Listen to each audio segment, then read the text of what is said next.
Hello there, everybody. Welcome back to Truth Be Told. I pray you had a wonderful Thanksgiving. I pray that your heart was open to receive and to be grateful, not just for the day and for our family, but for every single day that you have air in your lungs. I pray that you start to recognize that there's so many blessings in our life when we choose to look for them. God is everywhere. He's in everything.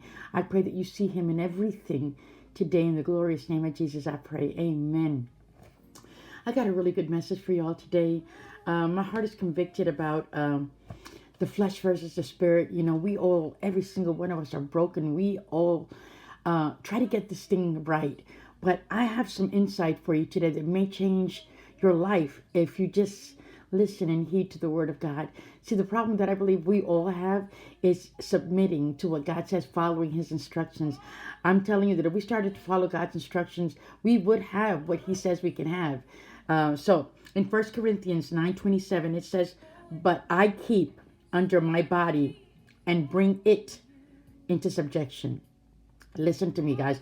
This is Paul talking, right? In 1 Corinthians, talking to the Corinthians in Romans. He's talking to us, the saints. It says it, the word it, when he says, but I keep it under my body and I bring it under subjection. He's talking about his body, his flesh, right? The inner. Right? And then the I part, he says, but I bring it into subjection. That is his inner man, the spirit, the true self, right? The one that has all power and all authority, the one that God, because of Jesus' sacrifice. So I want you to get this, okay? There are two separate entities, right? Once you become born again, you receive the Spirit of God. The very nature of God is in you. That is what gives you the power. But he says in Romans 12:2, it says, but do not be conformed, right? I'm going to read the whole thing. Romans 12:1 and 2.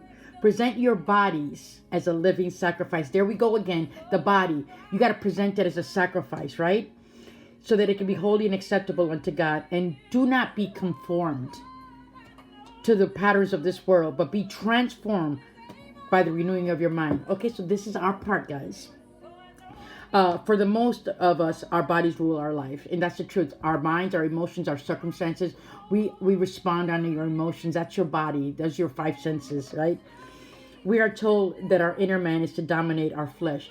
God would not tell you this if we didn't have the power to do so. But the problem, and that's the battle that we have. That is the battle that every single person has, because we are failing, not because we can't do it, but because we refuse and reject, and we give no value to God's instructions in this area. We are to renew our minds daily. How? By the word. We make every kind of excuse in the book that we don't have time, but without it, your life is going to be ruled by your body. You see, once you're born again, you are renewed. The nature of the sin is dead inside of you, but your body still wants to do what it's always been doing, honey, and this is where we fail.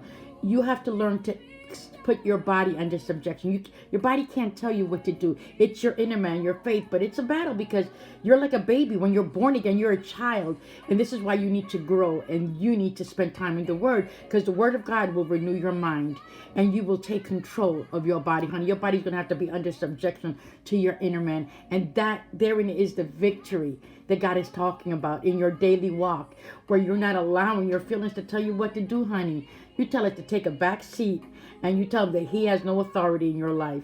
But we can only do that when we know the word. So I pray this has been helpful to you. And it comes by renewing your mind daily. So I pray today that you take time to meditate on the word of God, and you allow your spirit man to rise up in you and to take authority and to put your body under subjection. And then you can start to receive everything God has for you. Isn't that amazing? It's really simple, but you have to you are the one that has to, it says, present your body as a living sacrifice. You have to subdue your body. You have to tell it to shut up and not tell you what to do. And you do what God tells you to do. And man, you're going to have everything that God wants you to have. I love you guys. I pray this in the glorious mighty name of Jesus. I am on Submission Street and Obedient Road. Where are you at? Holla!